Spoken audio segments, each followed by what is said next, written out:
Master minds commerce చదవాలనుకునే 10th inter విద్యార్థుల తొలి ఎంపిక.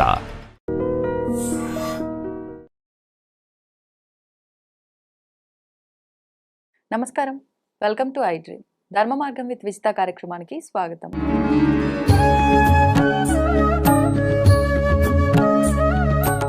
ప్రస్తుతం మనతో పాటు ఉన్నారు హరితస ధార్మిక సేవా సంస్థ వ్యవస్థాపకులు మల్లాది సూర్యకిరణ్ శర్మ గారు. ఇప్పుడు వారితో మాట్లాడి మరిన్ని విషయాలు తెలుసుకుందాం. నమస్కారం అండి. శ్రీరామరక్ష. ఈ మధ్యకాలంలో మా ఫ్యామిలీలోనే ఒక పెళ్లి జరిగింది. పెళ్ళికి ఇన్విటేషన్లు అవన్నీ ప్రింట్ చేసినప్పుడు ఇంత అని ఒక లెక్క వేసుకొని ప్రింట్ చేసిన తర్వాత పెళ్ళి అయిపోయిన తర్వాత కార్డులు కొన్ని మిగిలిపోవడం నేను గమనించాను. నాకు అనిపించింది అంటే పెళ్ళికి ముందు ప్రింట్ చేయించడానికి కానివ్వండి, చేయించిన తర్వాత ఇంటికి తీసుకొచ్చినప్పుడు కానివ్వండి, అవి మొదటగా స్వామివారి దగ్గర పెట్టడము, తర్వాత వాటికి పసుపు కుంకుమలు అద్దటము, ప్రతిదీ కూడా చాలా పవిత్రంగా చాలా మంగళకరంగా మనం అంతా కూడా చేస్తూ ఉంటాం. అయిపోయిన తర్వాత వన్స్ వాటిని ఏదో నార్మల్ పేపర్స్ లాగా, న్యూస్ పేపర్స్ లాగా అలా పక్కన పడేస్తూ ఉంటాం. ఇంకా అంటే దాని విలువ తగ్గిపోయినట్టుగా ఒక రకంగా అనిపిస్తూ ఉంటుంది. నార్మల్ పేపర్కి దానికి పెద్ద వాల్యూ లేదన్నట్లుగా. కొంతమంది ఏదో దాచుకునే వాళ్ళు దాచుకుంటారు, కానీ అసలు వీటిని ఏం చేయాలి? పోనీ ఎంత భద్రంగా దాచుకున్నా ఎంతకాలం అని దాచుకుంటాం? ఒకటైతే దాచుకుంటాం గుర్తుగా. మరి వీటిని ఏం చేయాలి?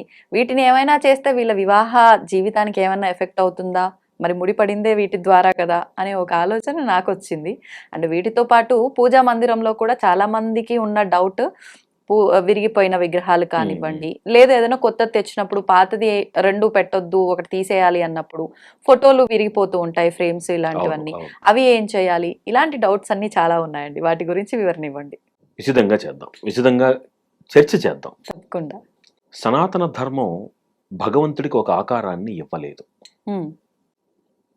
స్థూలంగా మాట్లాడితే శ్రీమద్ వాగ్భవకూటేక స్వరూప ముఖ పంకజ కంఠాధ కటిపర్యంతం మధ్యకోట స్వరూపిణి శక్తికోటైకతాపన్న కట్యదో భాగధారిణి అని లలితా సహస్రంలో అమ్మవారి నామం. అమ్మవారి రూపం ఏమిటిట అంటే మంత్ర స్వరూపము అని. వాగ్భవ బీజము, మధ్యకోటమి, శక్తికోటమి అని 3 భాగాలుగా ఉంది అని లలితా సహస్రనామం చెప్తోంది. మరి ఈ ఫోటోల్లో ఉండేటువంటి ఈ ఆకారాలు ఏమిటి? అవి ఏమైనా అబద్ధమా అంటే, మనకి ఈ స్వరూపాలని అందించటంలో అమ్మవారికి ఒక్కొక్క ధ్యాన శ్లోకాన్ని, అయ్యవారికి ఒక్కొక్క ధ్యాన శ్లోకాన్ని రాయడంలో మనకి పురాణ ప్రమాణాలు, వాటిని దర్శించినటువంటి మహనీయ ఋషుల యొక్క దార్శనికత ఎన్నో దాంట్లో మేళవించి ఉన్నాయి. అందుకనే మీరు ఒక్కసారి వినాయకుడి గుడికి వెళ్ళారనుకోండి, లక్ష్మీ గణపతి అంటే ఆ తొండాన్ని చక్కగా తొండంలో కలిసి చేతిలో ఉండ్రాళ్ళు, ఈ స్వరూపాన్ని కొంతమంది భావిస్తే, ఉపాసనా విభాగంలో ఉండేటువంటి గణపతులు సాధకులు బీజాపూర గదేక్షు కార్ముకరుచ చక్రాబ్జ పాసోత్పల అంటూ ఆయనకు ఒక 10 చేతులతోటి విశాలమైన ఆకారాన్ని ఇచ్చి స్వామివారిని మనకి చూపెడుతున్నారు. మరి రెండు ఒకటే, రెండు స్వరూపాలు ఉన్నాయి. ఎందుకు అసలు ఈ స్వరూపము? మన ప్రయాణాన్ని భగవంతుడి యొక్క ఆకృతిని చూసి అది కొలవడంలో ఆగిపోతే ఇంకా సనాతన ధర్మంలో ఈ అద్వైతము లేకపోతే వేదాంతం అనే దానికి అర్థం లేదుగా. ఒక ప్రాథమిక దశలో ఒక వ్యక్తికి ఆకర్షణని, అనురక్తిని కలిగించేటువంటి ఒక ప్రక్రియ విగ్రహారాధన. అంతే తప్ప విగ్రహం లేకపోతే అసలు ఆరాధనే లేదని చెప్పేటువంటి మూర్ఖ సంప్రదాయము సనాతన ధర్మము కాదు. మీరు దైవాన్ని ఎక్కడ చూస్తున్నారు? సనాతన ధర్మంలో నీళ్లలో చూస్తున్నారు, అందుకే గంగాదేవికి పూజ చేస్తారు. అగ్నిలో చూస్తున్నారు, అందుకనే అగ్నిలో ఆహుతి వేస్తారు. వర్షంలో చూస్తున్నారు, ఆకాశంలో చూస్తున్నారు. ప్రకృతిలో దైవాన్ని చూడటం సనాతన ధర్మం యొక్క గొప్పతనం. మన సనాతన ధర్మము చాలా విశేషమైనది, విశేష ప్రాచుర్యం కలిగింది. మరి మన ఇంట్లో ఉండేటువంటి విగ్రహాలని, లేకపోతే మీరన్న ఫోటోలని, ఇప్పుడు మీరు అన్నటువంటి ఆ శుభలేఖలని కాదనలేంగా, అది ఉన్నది. మరి దానికి ఏమిటి? ఒక మార్గం ఏమిటి అంటే, మీ ప్రయాణాన్ని విగ్రహంలో చూసి ఆపేయకండి. అప్పుడు ఏమవుతుందంటే మీరు వెతుకుతూనే ఉంటారు. ఈ ఫలానా త్రిపురాంతకంలో అమ్మవారు బాలా త్రిపుర సుందరి దేవిగా శక్తివంతమైంది, మరి అదే అమ్మవారు విజయవాడలో కనకదుర్గగా ప్రసిద్ధమైంది, మరి అదే అమ్మవారు వైష్ణోదేవిలో వైష్ణవి దేవిగా. అంటే ఎంతని తిరుగుతారు? అందుకనే భగవంతుడు ఎక్కడ ఉన్నాడు అంటే వేదం ఏం చెప్తోంది? అధో నిష్ట్యా వితస్త్యాంతే నాభ్యాం ఉపరి తిష్టతి. నీ గుండెల్లో ఉన్నాడురా నాయనా అని చెప్పింది. సో మొట్టమొదటి విషయం ఏమిటి అంటే వీటినన్నింటి నుంచి బయటికి రావడానికి భగవంతుణ్ణి విగ్రహాలలో వెతుకుతూ మీ ప్రయాణాన్ని ఆపుకోకండి. అలా అని ఇంట్లో ఉన్న విగ్రహాన్ని కాదనలేంగా, అంతే. ఎంత నాస్తికున్నైనా వెళ్ళి విగ్రహాన్ని తనలేంగా. అవును. అంతటి కుసంస్కారం సనాతన ధర్మంలో ఉండదు. లేదు. దేవుడు అనేటువంటి స్వరూపాన్ని మూఢత్వంతో జోడించవద్దు అని మాత్రమే చెప్తోంది తప్ప దైవం అనే దానికి ఆకారం లేదు. ఎక్కడైనా ఉంది దైవం. ఇప్పుడు దేవుణ్ణే నమ్మనటువంటి నాస్తికుడైన అక్కినేని నాగేశ్వరరావు లాంటి వాళ్ళు ఏమన్నారు? నేను దైవాన్ని నమ్మకపోవచ్చు, కానీ నా వృత్తిలో దైవాన్ని చూస్తానన్నాడు ఆయన. దైవానికి రూపం మారింది, ఈయన పనిలో చూస్తున్నారు, నేను భగవంతుల్లో చూస్తున్నాను, అంతే తేడా. దైవం అనేది ఉంది.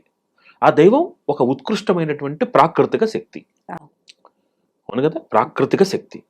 సో మీ ఫోటోలు విరిగిపోయినటువంటి ఎప్పుడూ కూడా చాలా జాగ్రత్తగా ఏమిటంటే, మళ్ళీ ఇంకొకసారి సనాతన ధర్మం యొక్క గొప్పతనాన్ని వర్ణిద్దాం మనం. ఒక పేపర్ కాళ్ళకి తగిలితే మీరు నమస్కారం పెట్టుకుంటారు, డబ్బులు కింద పడిపోతే నమస్కారం పెట్టుకుంటారు. ఎందుకు పెట్టుకుంటున్నారు? డబ్బులు కింద పడితే నమస్కారం పెట్టుకున్నారంటే అర్థం ఉంది. పేపర్కి ఏమిటి? జ్ఞానం సరస్వతి అంటే అర్థం ఏమిటి? సరే, పేపర్కి దండం పెట్టుకున్నారు, పొరపాటున వెళ్ళి ఏదైనా ఒక చెట్టుకు తగిలింది కాలు, దానికి దండం పెట్టుకుంటాం. ఎక్కడి నుంచి వచ్చింది? అది సనాతన ధర్మంలో ఉన్నటువంటి సున్నిత స్వభావం. ప్రతి వస్తువునందు ఒక గౌరవ భావన.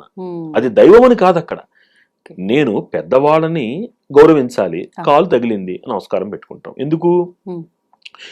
తగిలితే తగిలిందిలే అని వెళ్ళిపోలేనటువంటి ఒక సున్నిత స్వభావము. ఆ సున్నిత స్వభావమే సనాతన ధర్మానికి పునాది. కాబట్టి ఇక్కడ మీకు రెండు విషయాలు. ఏదైనా ఒక విగ్రహం విరిగినా, లేకపోతే ఒక క్యాలెండర్ లాంటిది చిరిగినా, మీరు ఇప్పుడు బ్యాచిలర్స్ ఉంటారు, వాళ్ళు విగ్రహాలు పెట్టుకోలేరు, క్యాలెండర్లు పెట్టుకుంటారు. అప్పుడు ఆ క్యాలెండర్ చిరిగింది. అలాంటి ఛేదమైనటువంటివి, ఛిద్రమైనటువంటివి పూజకి పనికిరావు. మొట్టమొదటి విషయం. ఏ చిన్న డ్యామేజ్ వచ్చినా అది పూజకి అనర్హము. ఇది చాలా జాగ్రత్తగా గమనించాలి. ఎందుకు అది అనర్హము అంటే దాని యొక్క విశిష్ట ఆకారాన్ని కోల్పోయింది. అర్థమైందా మీకు? దాని యొక్క విశిష్ట ఆకారాన్ని కోల్పోయినప్పుడు అది దేనికి పనికిరాదు. ఇప్పుడు అది పనికిరాదు కాబట్టి ఒక వస్తువులా చూసి ఈ ఫ్లవర్ వాజ్ లాగా తీసుకెళ్ళి ఏదో ఒక మూలనేం పెట్టేలేను కదా. అంటే మనం అంతకాలం దాన్ని గౌరవభావంతో చూసాం కదా మనం. అలాంటి వస్తువుల్ని, అలాంటి పటాలని రెండు విధాలుగా మనం గౌరవంగా వాటికి ఒక విలువ ఇవ్వచ్చు. ఒకటి, ఎక్కడైనా ఒక హోమం జరుగుతోంది, ఎక్కడైనా ఒక యజ్ఞం జరుగుతోంది, వీటన్నింటినీ తీసుకుని వెళ్ళి ఆ యజ్ఞ భాగంలో వేసేయవచ్చు. దాంట్లో ఉండే మేకులు, ఇనప వస్తువులు తీసేసి ఈ పాత పటాలని వాటిని ఆ యజ్ఞ భాగంలో వేసేయచ్చు. ఇప్పుడు లోహపు విగ్రహాలు అవి ఉంటాయి. ఇప్పుడు మళ్ళీ ఇంకొక సెంటిమెంట్, అయ్యో చూస్తూ చూస్తూ దాన్ని ఏం కాల్ చేస్తామండి, కొంతమందికి అనిపించవచ్చు. అలాంటి వాళ్ళకి సమాధానం ఏమిటి అంటే, దాంట్లో ఉండే మేకుల్ని, ఇనప వస్తువులు, క్యాలెండర్లో ఇనప చువ్వలు ఉంటాయి, అవన్నీ తీసేసేయండి, మేకులు తీసేసేయండి. ప్లాస్టిక్ పదార్థాలు ఉంటే వాటిని తీసేసి ఆ పేపరు, ఆ పటాలు ఏదైనా ఒక జీవనదీ ప్రాంగణంలో వాటిని వదిలిపెట్టండి. అవి మీరు మేకులతో వేశారనుకోండి, ఎవరైనా దిగినప్పుడు కాళ్ళలో గుచ్చుకుంటాయి. అంతే. జలానికి ఉన్న ప్రాముఖ్యత ఏంటంటే దానిలో ఉండేటువంటి సారాన్ని గ్రహించి నిక్షిప్తం చేసేసుకుంటుంది. అగ్నికి ఉన్న పేరు ఏమిటి అంటే సర్వభక్షకుడు అని పేరు. ఆయన దేంట్లో వేసినా అది ఆవిర్భాగం అయిపోతుంది. మీరు మామూలుగా భోగి మంటల్లో వేసి కాల్చేసే పద్ధతి ఒకటైతే, కాస్త పుణ్యప్రదమైనటువంటి దైవిక కార్యక్రమంలో వేసేస్తే మీకు తృప్తి. నా ఇంట్లో పట్టణ దేవుళ్ళో ఆ యజ్ఞానికి హవిస్సుగా వాడారు, లేదంటే దాంట్లో ఒక సమిధిగా వాడారు, మీకు తృప్తి ఉంటుంది. లేదు, అది కాలిపోతుంటే చూడలేము, పర్వాలేదు, ఏం ఇబ్బంది లేదు, చక్కగా తీసుకెళ్లి జీవనది ప్రాంగణంలో కలపండి. అది ఏం చేస్తుందంటే తనలో ఉండేటువంటి చెడుని ప్రెసిపిటేట్ కిందకి తీసుకుని మట్టిలో కలిపేస్తుంది. ఆ మినరల్స్ అన్ని మట్టిలోకి వెళ్ళిపోతాయి. ఆ వస్తువు తన యొక్క ఉనికిని కోల్పోయి మళ్ళీ జీవం అంటే జలంగా మారిపోతుంది. ఇది ఏ వస్తువైనా అగ్నిలో వేస్తే ఆఖరికి మిగిలేటువంటిది అతి స్వచ్ఛమైన భస్మం. ఏ వస్తువైనా నీటిలో వెళితే ఆఖరికి అది జలంగా మారిపోతుంది, దాని ఆకారాన్ని జలంగా మార్చేసుకుంటుంది, కరిగిపోతాయి నీళ్లలో అవి. అందుకే చూడండి ఎందుకు మరి ఆస్తికలు తీసుకువెళ్ళి నీళ్ళల్లో. త్రివేణి సంగమంలో కలుపుతారు అంటే ఒకనాటి కాలానికి అది ఏం చేస్తుందంటే దాని యొక్క ఆకారాన్ని జలంగా మార్చేసుకుంటుంది అది. ఆ. అందుకని ఈ రెండు ప్రాకృతికంగా వీటి రెండింటినీ గనక ఈ విధంగా మనం చేయగలిగితే వాటికి తగిన గౌరవం ఉమ్.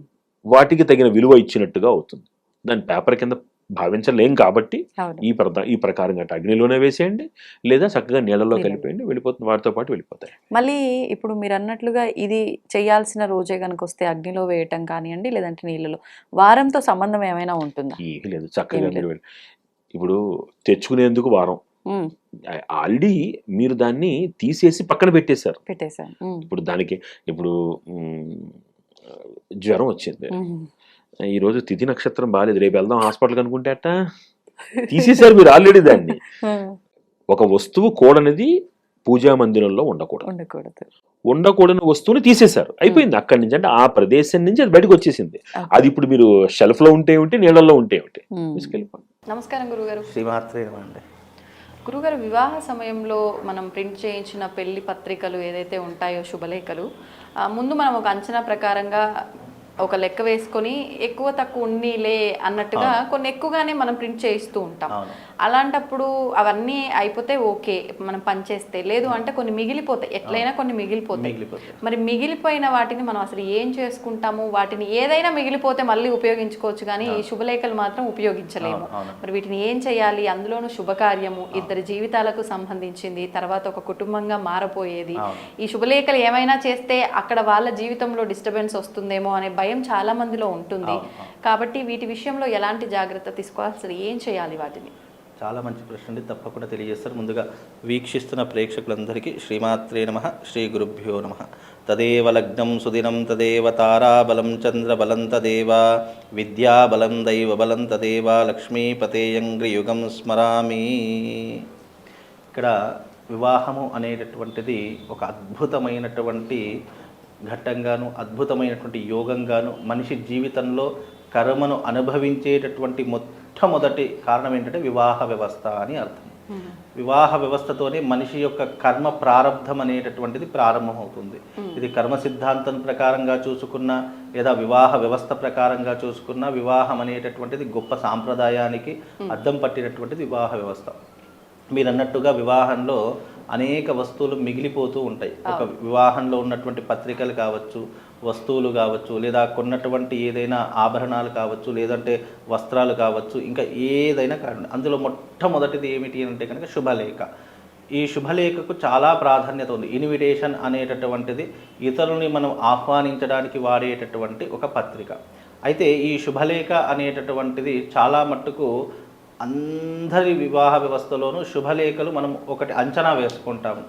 అయితే ఎక్కువనే ఉంటాయి తప్ప తక్కువ అనేటటువంటివి ఉండవు. చాలామంది ఎగ్జాంపుల్ ఒక 500 మందిని పిలుచుకుందామంటే ఒక 500 శుభలేఖలు అని అనుకుంటాము.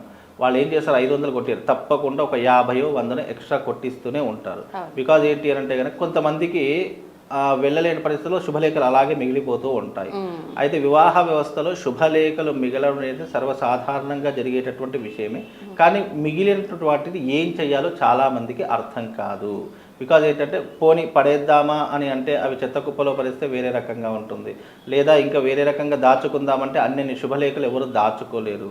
అలాంటి సమయంలోనే శుభలేఖలు అనేటటువంటి మ్యాక్సిమంగా ఏంటి అని అంటే కనుక పెళ్లి సమయంలో మనం ఏదైతే వివాహ వ్యవస్థలో చేస్తామో అప్పుడు పెళ్లి సమయంలో ఈ తలంబ్రాల గుళ్ళలు ఉంటాయి కదా, మిగిలిపోయిన పత్రికలన్నీ, అంటే అప్పుడు పూర్వకాలంలో ఈ పద్ధతి ఉండేది, ఇప్పుడు ఉందో లేదో తెలియదు. ఇది పూర్వ పద్ధతిలో మనకు వివాహ వ్యవస్థ వివాహ చంద్రిక అనేటటువంటి గ్రంథంలో కొన్ని తాత్పర్యాల ఆధారంగా కనుక చూసుకుంటే అందులో అంటే మిగిలినటువంటి వస్తువులు పత్రికలు కావచ్చు, లేదు ఇతరితర వస్తువులు కావచ్చు, ఇంకా ఏదైనా పూజకు సంబంధించిన వస్తువులు కావచ్చు, అవన్నీ మిగిలిపోతేనట ఏదైతే తలంబ్రాల యొక్క గుల్ల ఉంటుందో, అంటే ఆ తలంబ్రాలు వేసేటటువంటి ఒక పాత్ర ఉంటుంది కదా, ఆ పాత్రలో ఆ తలంబ్రాలు అయిపోయిన తర్వాత ఈ పత్రికలన్నీ కూడా పత్రికలు కావచ్చు, ఇంకా ఏదైనా మిగిలిపోయినటువంటి వస్తువులు కావచ్చు, ఏవైనా కానీ ఆ గుల్లలో పెట్టేసేసి మ్యాక్సిమం వాటిని ఏం చేయాలి అంటే, అయితే ఆ పెళ్లి సమయంలోనే పెళ్ళి కానటువంటి వారు ఉంటారు కదా, వాళ్లకు ఆ గుళ్ళతో సహా పత్రికలతో సహా ఇచ్చేటటువంటి సాంప్రదాయాన్ని పెట్టుకునేటటువంటి వాళ్ళు.